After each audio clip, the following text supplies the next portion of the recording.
இந்த 2வது மாநாடு நடத்தினாரு, பெரும் கூட்டத்தை காமிச்சாரு. மறுபடியும் நான் என்ன சொல்லுவேன்னா, அது அரசியல் கூட்டம் அல்ல, அது அவருடைய ரசிகர் கூட்டம். ஏன்னா ஒரு செலிபிரிட்டி, சினிமாக்காரனால உன்னால் என்ன பண்ண முடியும்? உன்னை விட சிறப்பான நடிகர் கமலஹாசன், உலக நாயகன். அவர் உலக நாயகன். அந்த உலக நாயகனாலே சாதிக்க முடியாத காரியத்தை சினிமாக்காரனாகிய நீ எப்படி சாதிக்க போற தம்பி?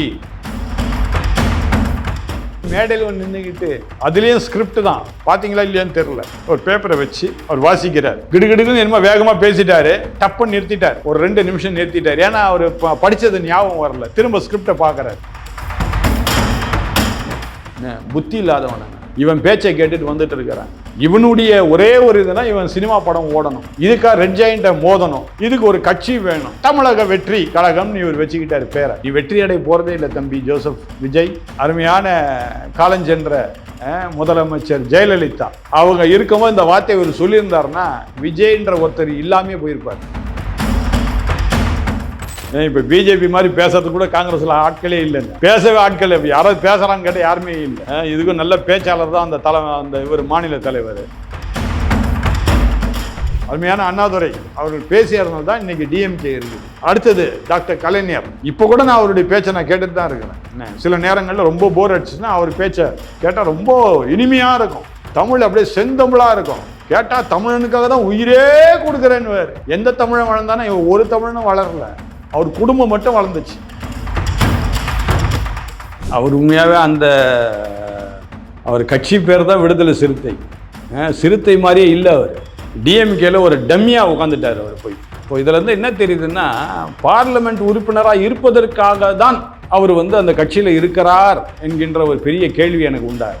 சில வழக்கறிஞர்களையும் கையை உடைச்சி என்ன அரசாங்கம் நடக்குது ஒன்றுமே விளங்கலை, பரிதாபமான நிலைமை. இதை தான் ஏன் திருமாவளவன் கண்ணு தெரியலையா?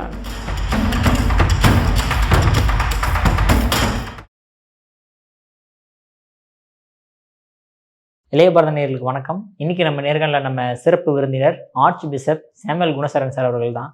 சார் வணக்கம். வணக்கம். வணக்கம் சார். நீங்கள் முதல்ல விஜய் அவர்களுக்கு நிறைய அட்வைஸ் கொடுத்துருந்துருக்கிறீங்க. முதல் மாநாடுக்கும் போதே நம்ம பேசியிருக்கோம், இந்த மாதிரி விஷயங்கள்லாம் பண்ணியிருந்தா கரெக்டாக இருந்திருக்கும் அப்படின்ட்டு. இப்போ இந்த மாநாட்டில் என்னென்ன குறைகளை நீங்கள் ஃபஸ்ட்டு பார்க்குறீங்க? நீங்கள் இல்லை, குறைகள் நம்ம யாரும் குறை சொல்ல வேண்டாம். நான் நினைக்கிறது அதனால், அதாவது குறைகள் நம்ம எடுத்துக்கிட்டாலே எல்லாத்தையும் குறை இருக்கும். குறையில்லாத மனுஷனே கிடையாது இந்த உலகத்தில். குறையில்லாத மனுஷனாக தான் அவன் தெய்வம் ஆகிடுவான். அதான் உண்மை. ஆனால் ஆரம்பத்தில் நான் சொல்கிற ஒரே ஒரு விஷயம், நடிகராக நீ இரு. அதுக்கு ஒரு தனி ஒரு அந்தஸ்தே இருக்குது. நடிகர் அப்படின்றாலும் ஒரு தனி அந்தஸ்து, செலிபிரிட்டி அப்படின்னு சொல்லுவாங்க. அதுக்கு தான் ஆங்கிலத்தில் எங்கே போனால் நீ இஸ் அ செலிபிரிட்டி அப்படின்னு சொன்னாலே ஒரு தனி மதிப்பு இருக்குது. ஆனால் அரசியல்வாதி அப்படின்னு சொல்லும் பொழுது அது எப்போ அது மதிப்பு இருக்குன்னா தேர்தல் சமயத்தில் மட்டும்தான். மற்ற நேரங்களில் எந்த மனுஷனுமே அரசியல்வாதியை மதிக்கவே மாட்டான். அது எப்பேற்பட்ட மனுஷனாக இருக்கட்டும், கீழே இருக்கிற மனுஷனாலும் சரி, மேலே இருக்கிற மனுஷனும் சரி, நான் எல்லாருமே அரசியல்வாதினாலே ஒரு 10 அடி தூரத்தில் நிற்பாங்களே தவிர, தேர்தல் சமயத்தில் தான் அரசியல்வாதிகளை எல்லாரும் நாடுவாங்க. அரசியல்வாதிகள் மக்களை நாடுவாங்க. அதே மாதிரி அரசியல்வாதிகளும் மக்களை நாடவே மாட்டாங்க. தேர்தல் வரும்பொழுது மட்டும்தான். இப்போ திடீர்னு தம்பி விஜய் நீங்கள் சொல்கிறீங்க, நான் ஜோசப் விஜய்ன்னு சொல்ல வரேன். ஏன்னா அவர் எங்கள் கிறிஸ்தவர்ல, 1000 தான் இருந்தாலும் என் கிறிஸ்தவ தம்பியை நான் விட்டு கொடுக்க கூடாது இல்லையா? ஆமாம் சார். அதனால ஜோசப் விஜய் அவர் இந்த 2வது மாநாடு நடத்தினாரு, பெரும் கூட்டத்தை காமிச்சாரு. மறுபடியும் நான் என்ன சொல்லுவேன்னா, அது அரசியல் கூட்டம் அல்ல, அது என்ன சொல்றது, அவருடைய ரசிகர் கூட்டம். ரசிகர் கூட்டம். ஏன்னா ஒரு செலிபிரிட்டி, சாதாரண நாயகன் இல்லை. இப்போ அதாவது ஆல்மோஸ்ட் கதாநாயகன்லாம் மெயினாக இருந்தவங்க நம்ம கமலஹாசன், ரஜினிகாந்த். ஆல்மோஸ்ட் அவங்க கொஞ்சம் வயசாகிட்டாய், 60 வயசு தாண்டிட்டாங்க. இப்போது 40லேருந்து 50 வயசுக்குள்ளே இருக்கிறது யாருன்னா விஜய் தான் இல்லையா? அதனால் விஜய்க்கு ஒரு தனி மவுஸ் மக்கள் மத்தியில். அடுத்தது நீங்கள் பார்த்துருப்பீங்க, நீங்கள் பார்த்தீங்களா இல்லையான்னு தெரியல, மேடையில் அவர் பேசும்போது அந்த ஸ்டைல், இது 2வது தடவை நான் குறிப்பிட்றேன். அந்த மாநாட்டில் நின்று பேசும்போது அந்த ஸ்டைல் சினிமா பாணியில் இருக்குது. ஸோ தான் ஒரு சினிமாக்காரன் என்பதை வெளிப்படுத்துவது ரொம்ப திட்டமாக தெரியுது. அடுத்தது பேசும்போது சில முக்கியமான சில வார்த்தைகளை குறிப்பிட்டு அவர் சொன்னார். முதல் காரியம் என்ன சொன்னார்னா, எல்லாரும் என்ன சினிமாக்காரன் பேசுறாங்க, அவனால் என்ன பண்ண முடியும்? மறுபடியும் அதே கேள்வி தான் கேட்குறேன். தம்பி ஜோசப் விஜய் நான் கேட்குறேன், சினிமாக்காரனால் உன்னால் என்ன பண்ண முடியும்? உன்னை விட சிறப்பான நடிகர் கமலஹாசன், உலக நாயகன். அவர் உலக நாயகன். அந்த உலக நாயகனாலே சாதிக்க முடியாத காரியத்தை சினிமாக்காரனாகிய நீ எப்படி சாதிக்க போற தம்பி? அதனால அரசியல் வேண்டாம், நீ பாட்டுக்கு சினிமாவில் நடிச்சுக்கிட்டே இரு, உன் பாட்டுக்கு உன் நிலைப்பாட்டில் அதில் இரு அப்படின்னு மீண்டும் நான் சொல்கிறேன். 2 மாநாடு நட்டிருக்கலாம், அது அரசியல் மாநாடு இல்லை. உன்னை அரசியலுக்குள்ளாக உன்னை கற்பனையில் கொண்டு வந்து உன்னை வச்சு பலர் சம்பாதித்து கொண்டு இருக்கிறாங்க. நான் நிறைய கேள்விப்பட்டு கொண்டு இருக்கிறேன். அதாவது அது என்ன கட்சி? அது தமிழக வெற்றி கழகம். தமிழக வெற்றி கழகத்தில் வந்து ஒரு போஸ்டிங் வாங்கன்னா பல லட்சங்கள் கொடுத்தாதான் கிடைக்குதுன்றாங்க. இது காரணம் தம்பி விஜய காமிச்சு தான் என்ன நினைக்கிறாங்க, இவர் மக்கள் மத்தியில் செல்வாக்கா இருக்கிறாரு, அதனால இதுல நம்ம பல லட்சங்கள் கொடுத்து ஒரு போஸ்டிங் வாங்கிட்டா நாளைக்கு அவர் முதலமைச்சர் ஆயிடுவாரு, அதுக்கு பிற்பாடு நமக்கு தான், நம்ம பகுதியில் நம்ம தான் முதலமைச்சர் மாதிரி நடக்கலாம், வாழலாம் அப்படின்னு நினைக்கிறாங்க. பல லட்சங்களை செலவு பண்றாங்க. இதே கதை தான் நடிகர் கமலஹாசன் உலக நாயகனுடைய கதையிலே நடந்தது. நான் அறிந்த என்னுடைய நண்பர் ஒருவர் கன்னியாகுமரியில் எம்பி எலெக்ஷனுக்காக நின்னார். யார் கட்சியில்? உலக நாயகன். அது கட்சி பேரு கூட மறந்து போச்சு. இப்போ அந்த கட்சி இருக்குதான்னு கூட தெரியல. மெர்ஜ் ஆயிடுச்சுன்னு நான் கேள்விப்பட்டேன். அது உண்மையா பொய்யான்னு எனக்கு தெரியல. டிஎம்கேயோட மெர்ஜ் ஆயிடுச்சுன்னு கேள்விப்பட்டேன். அதனால தான் அவருக்கு ராஜ்யசபா எம்பி போஸ்டிங் கிடைச்சிது அப்படின்னு கேள்விப்பட்டு அது உண்மையா பொய்யான்னு எனக்கு தெரியல. அப்போ கன்னியாகுமரியில் ஒருத்தர் நிற்கிறாரு. அவர் அங்கேருந்து எனக்கு அக்கௌண்ட் நம்பர் அனுப்பி என்ன சொல்கிறாரு, எனக்கு பணம் போதலை, தேர்தலுக்கு செலவுக்கு தேவை. யாரு? மக்கள் நீதி மையம் உலக நாயகனுடைய கட்சியை சார்ந்தவர் இந்த வார்த்தையை சொல்றார். அதே நிலைமை தான் இப்போ தாவேகாவாது தாவேகா பின்னாடி போற நிலைமையா தான் ஆக போகுது. ஏன் வீணா? அவங்கவுங்களுக்கு குடும்பம் இருக்குது. நான் என்ன சொல்றேன், கட்சி ஆரம்பிச்சது அவரு ஜோசப் விஜய் தான் கட்சி ஆரம்பிச்சிருக்கிறார். அவர் பேர்ல தான் கட்சி இருக்குது. அவர் செலவு பண்ணட்டும்.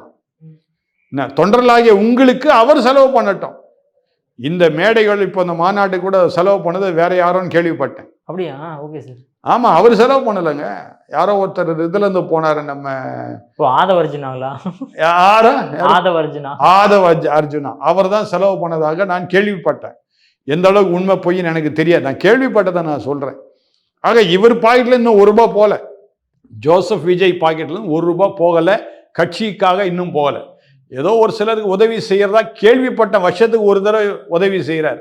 ஆனா அருமையான நம்ம அஜித் நல்ல உதவி செய்யறாரு. அருமையான சிவகுமாருடைய மகன், அவர் பேர் என்ன?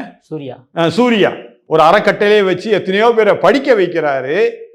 அருமையான இப்போ தம்பி பாலான்னு சொல்லி ஒருத்தர் வந்துகிட்டு இருக்கிறாரு. இப்போதான் அப்படி கொஞ்சம் கொஞ்சமா சின்ன திரை பெரிய திரைன்னு கொஞ்சம் கொஞ்சமா சைடு இதுதான் நடிக்கிறார்.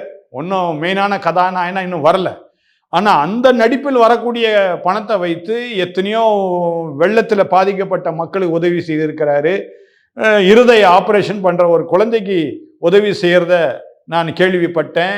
எத்தனையோ பேருக்கு கல்விக்காக பணம் செலவழித்திருக்கிறாரு.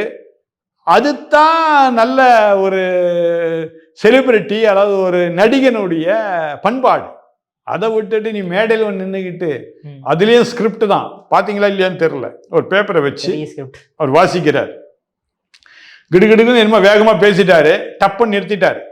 ஒரு 2 நிமிஷம் நிறுத்திட்டார். ஏன்னா அவர் படித்தது ஞாபகம் வரல. திரும்ப ஸ்கிரிப்டை பார்க்குறாரு. இதெல்லாம் திரைக்கதை வசனம் பேசுவது போல அது இருக்குது. அடுத்தது ஒரு வார்த்தை என்ன சொன்னார், எனக்கு எதிரியே டிஎம்கே அப்படின்னாரு. அடுத்தது எனக்கு அடுத்த எதிரி பிஜேபி தான் அப்படின்னாரு. இது நம்ம கொள்கையிலையும் வேற எதுலையோ ஒன்று சொல்லி, அரசியல்லையும் என்னமோ சொல்லி அவர் சொன்னார். அடுத்தது டக்குன்னு சொல்லிட்டாரு, எம்ஜிஆர் ஆரம்பித்த கட்சி அண்ணா திராவிட முன்னேற்ற கழகம், அது இன்னைக்கு யார் கையில் இருக்குது அப்படின்னார். இதே வார்த்தையை அருமையான காலஞ்சென்ற முதலமைச்சர் ஜெயலலிதா அவங்க இருக்கும்போது இந்த வார்த்தையை இவர் சொல்லியிருந்தாருன்னா விஜய்ன்ற ஒருத்தர் இல்லாமே போயிருப்பார். அவர் தான் அந்த டைம்ல கையை கட்டிக்கிட்டு அப்பெல்லாம் எல்லாருக்கும் தெரிஞ்ச விஷயம். அருமையான சகோதரன் எடப்பாடி அவர் சிரிச்சுக்கிட்டு போயிட்டார். நீ என்னத்தையாவது சொல்லிட்டு போடா, என்ன எம்ஜிஆர் ஆரம்பித்த கட்சி தான், அடுத்த அருமையான செல்வி ஜெயலலிதா இருந்தார்கள், இப்போ நான் இருக்கிறேன், அந்த கட்சி நடத்தக்கூடிய ஒரு தலைமை பொறுப்பில் அவர் இருக்கிறார் இல்லையா, அதை விட்டுட்டு இது யார் நடத்தினானா? அப்போ நான் என்ன சொல்கிறேன், எம்ஜிஆருடைய பேரை ஏன் நீ குறிப்பிடுற? முதல் காரியம், அப்போ எம்ஜிஆருடைய பேரை குறிப்பிட்ட நீ பேசாம அண்ணா திராவிட முன்னேற்ற கழகத்தில் சேர்ந்துரு. ஐயோ, அது இன்னும் நல்லது இல்லை? அப்படி பார்த்தோம்னா அப்புறம் பெரியாரை பற்றி பேசியிருக்காரு சார், அப்புறம் அண்ணாதுரையை பற்றி போட்டிருக்கிறாரு. ஆமாங்க, அண்ணாதுரை பற்றி பேசுறாரு, பெரியாரை பற்றி பேசுறாரு. அப்போ இவங்கெல்லாம் தாண்டி நான் ஒரு கட்சி ஆரம்பிச்சிருன்றதுக்காக நீ என்ன வேணா பேசலான்றது அர்த்தம் இல்லைங்க. வழங்கதா இப்போதான் ஆரம்பிச்சிருக்கிற, எத்தனை % நீ வாங்க போற இந்த தேர்தலில் வாக்குகள் தெரியல. அடுத்து உன் கட்சிக்கு வாக்காளர்கள் யாருன்னே தெரியல. அதாவது நிற்க போற தொகுதிகளுக்கு வேட்பாளர்கள் இல்லை. இப்போ நான் நினச்சிக்கிட்டு இருந்தேன். அவர் அழகா சொல்லும்போது சொல்றாரு, தெற்கு மதுரையில் இப்போ வாக்காளர் வேட்பாளர்கள் பட்டியலை அறிவிக்க போறேன்னு சொல்லிட்டு ரொம்ப தமாஷா இருந்தது. அது கேட்கறதுக்கு உண்மையாகவே ஒரு சினிமா பார்த்த காட்சி மாதிரி இருந்தது, ஒரு சினிமா காட்சி போல இருந்தது, ரொம்ப நல்லா இருந்தது பார்க்கும்போது. நான் பார்த்தா பெங்களூரில் இருந்து என்ன பண்ணுறேன், என்னுடைய காரை ஓடிக்கிட்டு வரும்போது என் காரில் தான் பார்த்து ரசித்து சிரிச்சுக்கிட்டே வந்துக்கிட்டு இருந்தேன். நான் எனக்கு களைப்பே தெரியல, அவர் பேசுனது கார் ஓட்டின களைப்பே எனக்கு தெரியல. பெங்களூர்ல வந்துக்கிட்டு இருக்கிறேன் நான். அந்த நேரம் இந்த காட்சியை நான் பார்த்துட்டு இருந்தேன், காரில் பார்த்துக்கிட்டு இருக்கிறேன் நான். அதில் அழகாக என்ன சொல்கிறாரு, தெற்கு மதுரையின் வேட்பாளர் விஜய் தான், மேற்கு மதுரை வேட்பாளர் விஜய் தான், வடக்கு அழகாக சொல்கிறாரு எல்லாம் விஜய் தான் அப்படின்னு சொல்லிட்டாரு. அப்போ உனக்கே நல்லா என்ன தெரியுது, வேட்பாளரில் யாரை வைக்கணும்னு உனக்கே தெரியல. உன் பிரச்சனை என்னன்னு தெரியுதா? இப்போ உன் கட்சியில் வேட்பாளர் யாருன்னு உனக்கே தெரியல, யாரை வைக்கலான்னு சொல்லி. ஏன்னா அப்பேற்பட்ட நிலையில் தான் உன்னுடைய கட்சி இருக்கின்றது. காரணம், அது கட்சியாக இல்லை, அது ரசிகர் கூட்டம். சரியா? ஆக ரசிகர் கூட்டத்துக்கு மதுரையில் ஒரு ரசிகர் கூட்ட தலைவர் ஒருத்தர் இருப்பார், சென்னையில் ஒருத்தர் இருப்பார், பன்ருட்டியில் ஒருத்தர் இருப்பார், கன்னியாகுமரியில் ஒருத்தர் இருப்பார். ரைட், இது ரசிகர் கூட்டத்தினுடைய தலைமையிலிருந்து வந்த மக்கள், இளைஞர்கள் தான். அப்போ திடீர்னு நான் யோசித்து பார்த்தேன், என்னுடைய தொகுதி ஆலந்தூர் தொகுதி. இப்போ ஆலந்தூர் தொகுதியில் யார் நிற்க போறா அவர் கட்சி சார்பா அப்படின்னு போது எவனா ஒருத்தன் விசில் அடிக்கிறான்ல, அவன் தான் நிற்பான். விளங்குதா? இன்னும் ஒன்று அரசியல் ஃபார்மேஷனே ஆகலை, அதுக்குள்ளே எல்லா கட்சிக்காரனும் நீ திட்டிவிட்ட. நீ திட்டு வேணான்னு சொல்ல, எல்லாருக்கும் உரிமை இருக்குது, பேசுவதற்கு இந்திய தேசத்தில் எல்லா உரிமைகளும் உண்டு. பேசு, மதிக்க கற்றுக்கணும். இந்த அருமையான பிரதமர் அவர்களை எப்படியோ இந்திய தேசத்தில் அவர் தான் பிரதமர். எப்படி ஜெயிச்சார்லாம் அப்புறம் கதை, அது ஜெயிச்சாச்சு, ஓடி போச்சு. அதுவும் இப்போ 1.5 வருஷம் ஆயிடுச்சு அவர் ஜெயிச்சு, ஓடிட்டு இருக்குது கதை. 3வது முறையாக பிரதமராக இருக்கின்றார். 2வது முறையே வந்திருக்க கூடாது, அவருடைய அரசியல் சரியில்லைன்னா, அரசாங்கம் சரியில்லைன்னா 2வது முறையே வந்திருக்க கூடாது. ஆனால் 3வது முறை வந்திருக்காருன்னா மக்கள் எவ்வளவு தெளிவாக இருக்கின்றார்கள். ஒருவேளை தமிழ்நாட்டில் நீங்க வேணா திராவிட கட்சிகள் இருப்பதினால பாஜக வரலன்றதுக்காக பிரதமரை நீ அவமதிக்கிற மாதிரி நீ பேசக்கூடாது. உன் வயசுன்னா அவர் வயசுன்னா முதல் காரியம். 2வது, அரசியல் அவருடைய அனுபவம் என்ன, உன்னுடைய அனுபவம் என்ன. ஏறக்குறை 5 முறை முதலமைச்சராக குஜராத்தில் இருந்திருக்கிறார். அந்த ஒன்றுக்காவது நீ என்ன பண்ணியிருக்கணும், மரியாதை கொடுத்துருக்கணும். அவர் பேர் கூட நீ சொல்லக்கூடாது. பாரத பிரதமர் இருக்கிறான்னு சொல்லிட்டு பாரத பிரதமருடைய ஆட்சி சரியில்லை நீ வேணா சொல்லலாம், பாஜக ஆட்சி சரியில்லைன்னு சொல்றதுக்கு ஒன்று உரிமை இருக்குது. ஆனால் பிரதமர் பேரை முழுமையாக சொல்லி நக்கலாக சினிமா பாணியில் பேசிட்டு இருக்குது தம்பி, அது உனக்கு அழகல்ல. ஒரு தலைமையில் இருக்கிறவன் பேச வேண்டிய காரியம். கீழே இருக்க தொண்டம் பேசினானா சரி, அவன் அறியாத நிலைமையில் பேசுகிறான். அதான் தலைமை, கட்சி தலைமை நீ இருந்துட்டு நீ அப்படி பேசினா நாளைக்கு நீயே போய் பிரதமர் காலில் விழ வேண்டிய நிலைமை வரதான் போகுது. நீ அரசியல் இருந்தால் தான் நடக்கும். நீ அரசியல் இருந்தா நிச்சயமா எந்த பிரதமரை குறித்து நீ அவமானமாக நீ பேசினாயோ அவர் காலில் கட்டாயம் நீ விழதான் போற. நீயே ஜெயிச்சு வா, தமிழ்நாடுல மாநிலத்தில் நீ தான் முதலமைச்சர் 2026 வச்சுக்குவோம். மத்தியில் யார் பிரதமர்? அருமையான பிரதமர் மோடி அவர்கள் தான் பிரதமர். அப்போ நீ எங்கே தான் போனோம்? இப்போ நீ என்ன சொல்ற, அவர் பேசும்போது இன்னொரு வார்த்தை சொல்றாரு, என்னது, ஒன்றிய அரசு வந்து மாநில அரசுக்கு ஒன்றுமே கொடுக்கல, ஏன்னா ஒரு எம்பி இங்க இல்லை அப்படின்றார். நான் என்ன சொல்றேன், இது வரைக்கும் நீ என்ன குரல் கொடுத்துருக்கிற இதுக்காக? என்னைக்காவது மத்திய அரசே மாநில அரசுகளை நீங்கள் கவனித்து பாருங்கள், தமிழ்நாடு மக்களுக்காக இதெல்லாம் செய்யுங்கள் என்னைக்காவது ஒரு வார்த்தை நீ சொன்னியா? என்னைக்கா நீ கேட்டிருப்பியா? இதுக்காக ஒரு போராட்டம் நடத்திருப்பியா? இதெல்லாம் செய்யாம நீ பாட்டுக்கு என்ன சொல்ற, ஒண்ணுமே செய்யல நீ பாத்தியா? ஒன்னும் செய்யல நீ பாத்தியா? மெட்ரோ ட்ரெயின் எப்படி ஓடுது? எங்கிருந்து வந்துச்சு மெட்ரோ ட்ரெயினுடைய ப்ராஜெக்ட்? இது ஒன்னே ஒன்று பதில் சொல்லட்டும், வேற எதுவுமே வேண்டாம். மெட்ரோ ப்ராஜெக்ட்னா அதான் ஸ்டேட் கவர்மெண்ட் ப்ராஜெக்ட், அது சென்ட்ரல் கவர்மெண்ட் ப்ராஜெக்ட். இன்னைக்கு ட்ரெயின்லாம் பல ட்ரெயின் ஓடிட்டு இருக்குது, அருமையான ட்ரெயின். வந்தே பாரத் இது யாருடைய ப்ராஜெக்ட்? தமிழ்நாட்டில் ஓடலையா வந்தே பாரத்? நான் கேட்குறேன். இது சென்ட்ரல் கவர்மெண்ட் ப்ராஜெக்ட். இதில் மக்களுக்கு தேவையான காரியங்கள் நடந்து கொண்டு இருக்கின்றது. இது கூட தெரியாத ஒரு கட்சி தலைமையா நீ இருந்து என்னப்பா பிரயோஜனம்? இந்த மேடையில் என்னமோ ஒரு மேடை கிடைச்சதுனால ஏதோ மக்கள் பெருசா இருக்க, ஒண்ணுமே செய்யல நீ பேசுற. நீயே வாப்பா, இது நீயே முதலமைச்சரா வா, நான் அதை பார்க்கணும். நீ வந்து என்ன செய்யணும், எங்க பிரதமர் இருக்கிறார்ல அவர் காலில் போய் நீ விழணும். தலையெழுத்து, நீ என்னதான் நீ முதலமைச்சரா, உன் குடுமி எங்க தான்? மேலதான், மத்தியில் தான் உன் குடுமி.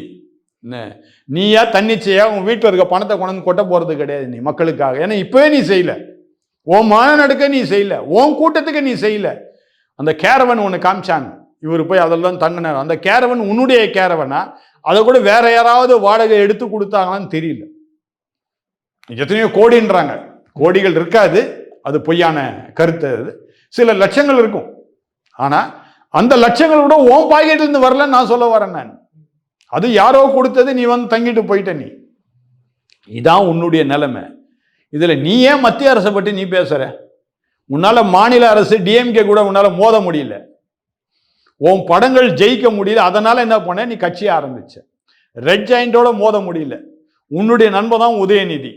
உதயநிதி வேற யாரும், உன் நண்பன் தான். உன்ன மாதிரி சினிமாக்காரன் தான் அவன், இல்லையா?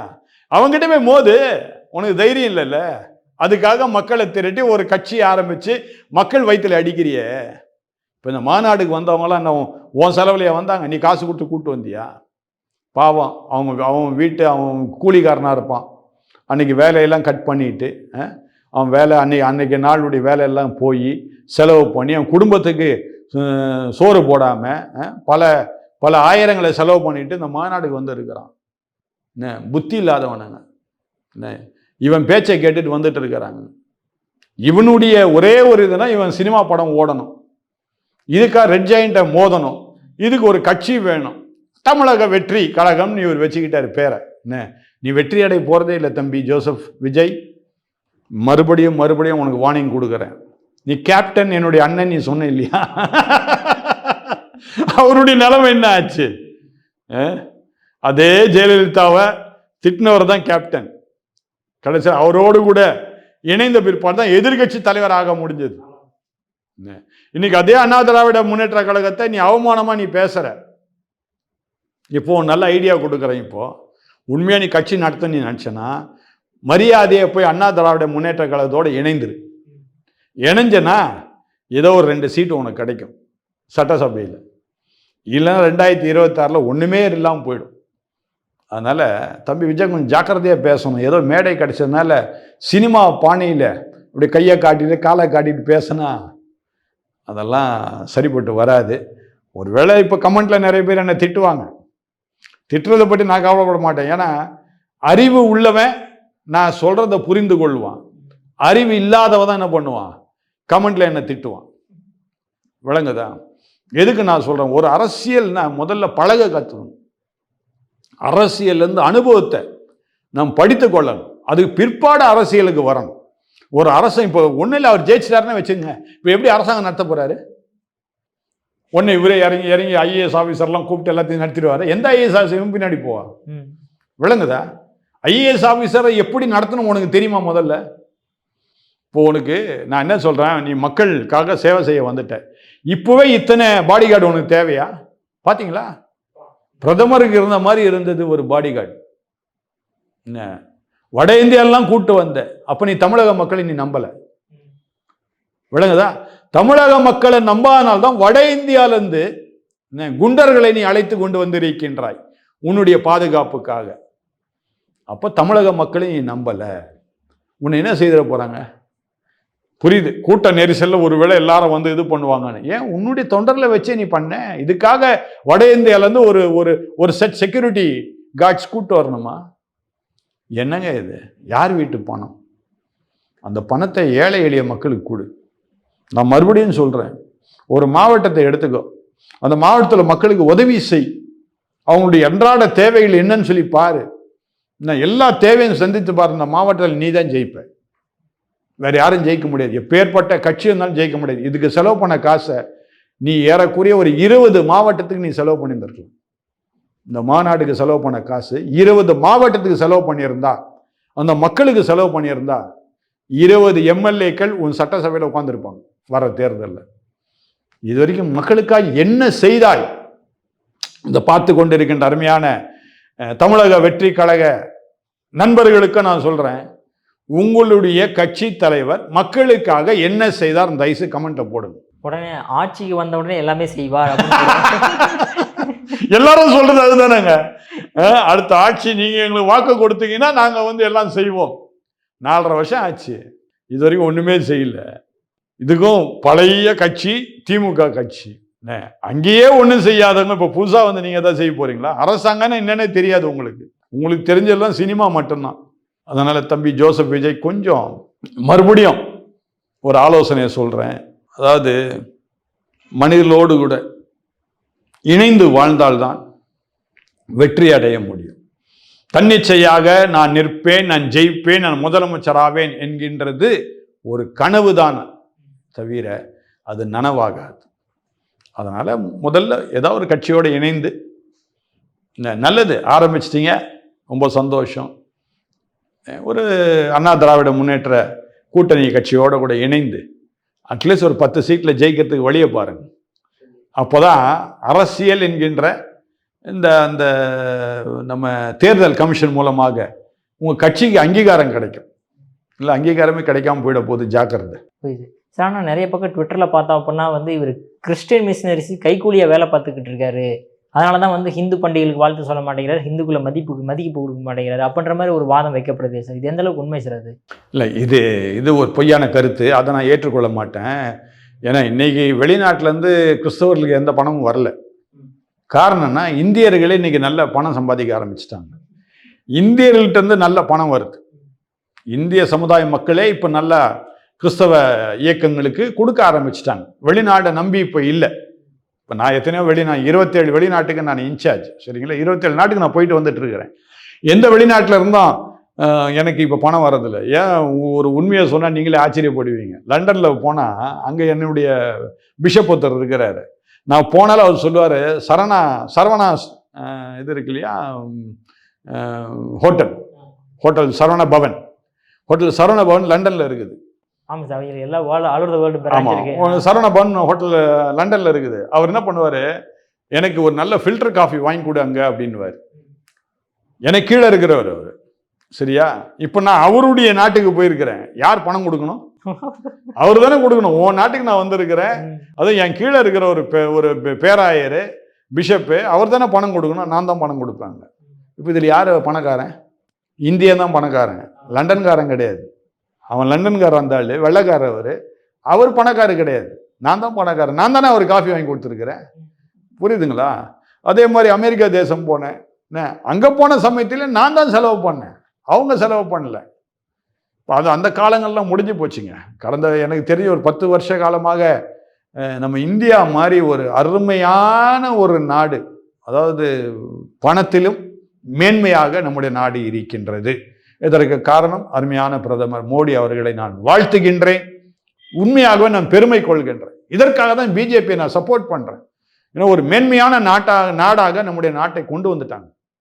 கடந்த ஒரு 10 வருஷத்துல பார்த்தீங்கன்னா எங்கேயோ வந்துட்டோம் மேலே நம்ம. அதாவது நாங்கள் வெளியே மிஷினரிலாம் நம்பி நாங்கள் வாழணும் அவசியமே கிடையாது. இங்கே உள்ள மக்களே எங்களுக்கு கேட்டால் கொடுக்கறதுக்கு தயாராக இருக்கிறாங்க. அப்படிதான் இப்போ நாங்கள் வாழ்ந்துட்டு இருக்கிறோம். போயிது சார் ஆனால் இப்போ வந்து அவர் வைக்கக்கூடிய குற்றச்சாட்டுகள் என்னன்னா, கச்சத்தீவை மீட்டு கொடுங்க, 800 ஃபிஷர்மேன் கொண்டுட்டாங்க, அதே மாதிரி நீட்டை வந்து கேன்சல் பண்ணி கொடுங்க, இந்த மாதிரி வந்து ஒன்றிய அரசுன்னு சொல்லிட்டு வந்து பாஜகவோட கேள்வி எழுப்புறாரு சார் மோடி அவர்கள்ட்ட. இது ஏன் காங்கிரஸ் எழுப்பியிருக்கணும்? ஏன்னா இது எல்லாமே பண்ணது அவங்க தானே, ஏன் அவர் எழுப்ப மாட்டேங்கிறார்? கூட்டணி அந்த பக்கம் பேச்சுவார்த்தை நடத்தப்படுதா? இல்லை இல்லை இல்லை இல்லை, காங்கிரஸில் யார் இருக்கா தமிழ்நாட்டில்? யாருமே கிடையாது. நீங்கள் வேற, காங்கிரஸ் தமிழ்நாட்டில் இருந்துச்சுன்னா இப்போ பிஜேபி மாதிரி பேசுறதுக்கு கூட காங்கிரஸில் ஆட்களே இல்லைங்க. பேசவே ஆட்கள் யாராவது பேசுகிறான்னு கேட்டால் யாருமே இல்லை. இதுக்கும் நல்ல பேச்சாளர் தான் அந்த இவர் மாநில தலைவர். அவர் வந்து இதில் இருக்கும்போது அது என்ன கட்சியில் இருந்தால் சிறுத்தை, விடுதலை சிறுத்தையில் இருக்கும்போது நல்ல பேச்சாளர் தான். ஏன் காங்கிரஸ் போய் டம்மி ஆகிட்டாருன்னு ஒன்றுமே விளங்கலை. அது என்ன, அவர் சுத்தமாக டம்மியாக இருக்கிறார். இப்போ அங்கே இவர் இந்த கச்சத்தீவை மீட்டு கொடுன்னு சொல்லி யாரை கேட்கணும்? நீங்கள் சொன்ன மாதிரி காங்கிரஸ் கட்சிக்காரன் தான் போய் கேட்கணும். என்ன பிஜேபி எத்தி கொடுத்துச்சு அந்த இதை? முட்டாள்தனமான ஒரு பேச்சு அது.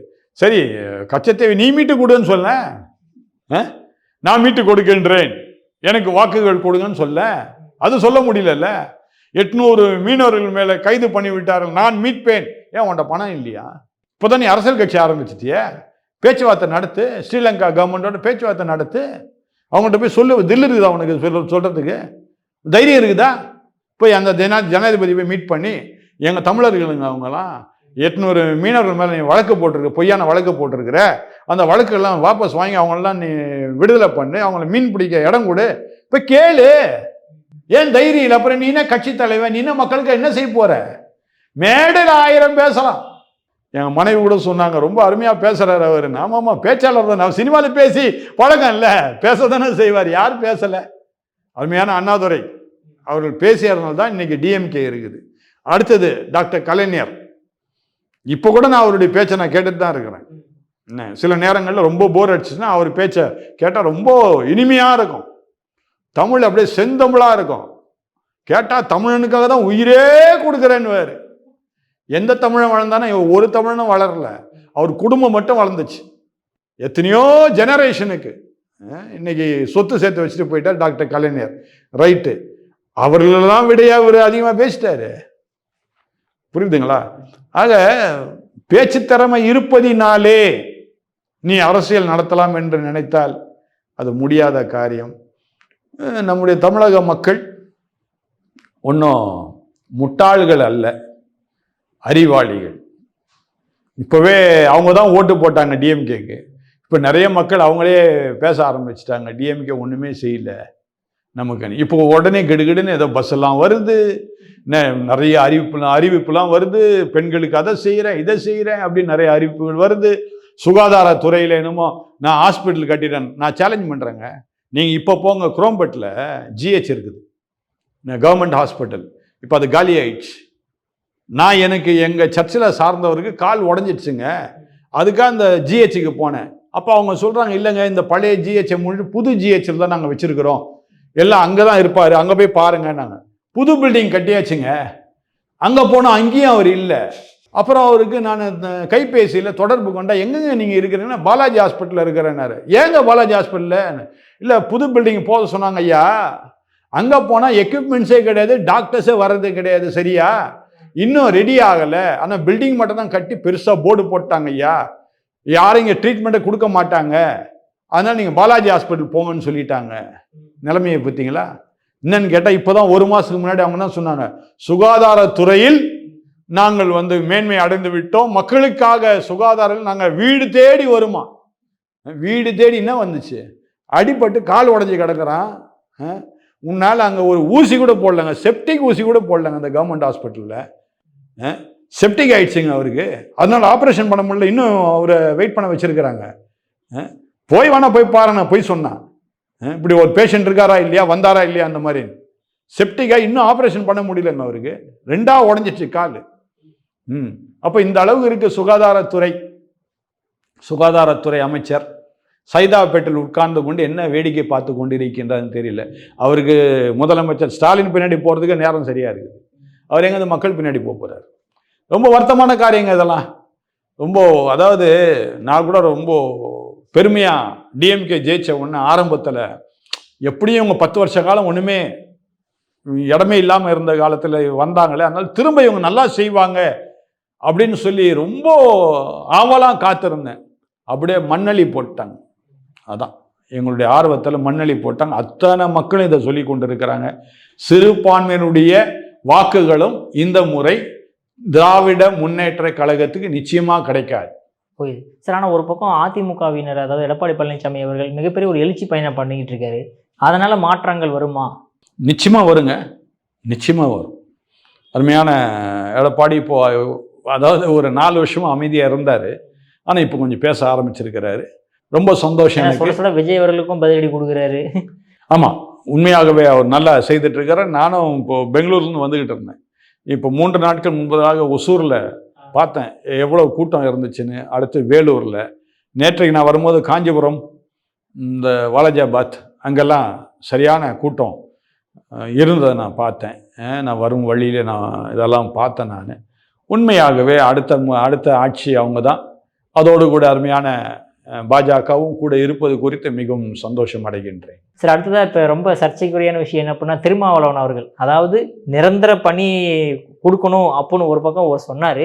ஆனால் திடீர்னு எதுன்னு தெரியல, திடீர்னு அந்தர்பல்ட்டி அடிச்சுட்டு, அதாவது நிரந்தர பணி கொடுத்தீங்க அப்படின்னா பட்டியலினத்தவரெல்லாம் அதே தூய்மை பணியாளராகவே இருந்துருவீங்க, குப்பை பொறுக்கிறீங்களாவே இருந்துருவீங்க நீங்கள் அப்படின்ற மாதிரி அந்தர்பல்ட்டி அடிச்சாரே சார். எதனால சார் அப்படி? அவர் உண்மையாகவே அவர் கட்சி பேர் தான் விடுதலை சிறுத்தை. சிறுத்தை மாதிரியே இல்லை. அவர் டிஎம்கேல ஒரு டம்மியாக உட்காந்துட்டார் அவர் போய். இப்போ இதுலேருந்து என்ன தெரியுதுன்னா, பார்லிமெண்ட் உறுப்பினராக இருப்பதற்காக தான் அவர் அந்த கட்சியில் இருக்கிறார் என்கின்ற ஒரு பெரிய கேள்வி எனக்கு உண்டாது. முதல் காரியம். 2வது காரியம், அவர் என்ன சொல்கிறாரு, இந்த ஒடுக்கப்பட்டவர்கள் தலித்து மக்களுக்காக. இப்போ ஒடுக்கப்பட்டவங்க நீங்கள் சொன்ன தூய்மை பணியாளர் அதில் சேர்ந்தவங்க தானே, ஒடுக்கப்பட்டவங்க தானே. தலித்துகளுக்காக நான் உயிரையும் கொடுப்பேன், அவர்களுக்காக என்ன வேணா செய்வேன் அப்படின்றாரு. என்ன செய்திங்க அதை முதல்ல சொல்லுங்கள்.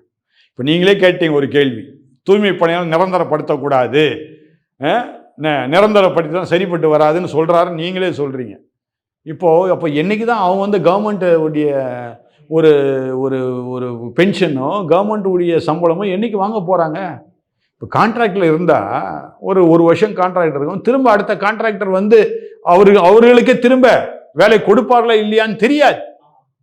அப்போ அவங்க எப்படியா படிக்க வைக்க போகிறாங்க அவங்க பிள்ளைங்களை? எதை நம்பி அவங்க வாழ முடியும் கான்ட்ராக்ட் ஸ்டாஃபாக இருந்தால்?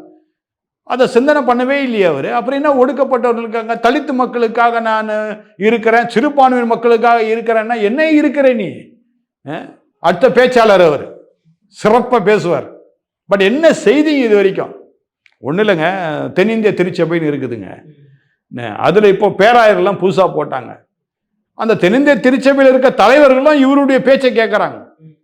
என்ன ஒருவேளை இவர் மிரட்டி வச்சிருக்கிறாரா அவங்கள ஏதாவது சொல்லி? அதனால் இவர் சொல்கிறத மட்டும்தான் அவங்களாம் கேட்குறாங்க. ஏன்னு தெரியல. ஆக இப்படி ஒரு தூய்மை பணியாளர்கள் அவங்க இல்லைன்னா நாரிவிடும், ரோடே நாரிவிடும். அந்த மக்களுக்கு தான் நம்ம முக்கியத்துவம் கொடுக்கணும். முதலாவது அவங்களுக்கு தான் முக்கியத்துவம் கொடுக்கணும். அவங்க தூய்மையை வைத்தால்தான் நாம் சுகாதாரமாக வாழ முடியும். ஆகவே அவர்களை கட்டாயம் பணி நிரந்தரம் பண்ணுவது நல்லது. அதுதான் சொன்னாங்க டிஎம்கே.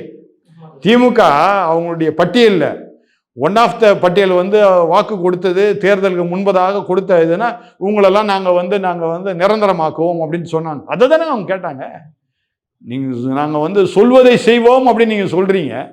நீங்கள் சொன்னீங்க, அதான் நாங்கள் கேட்குறோம்.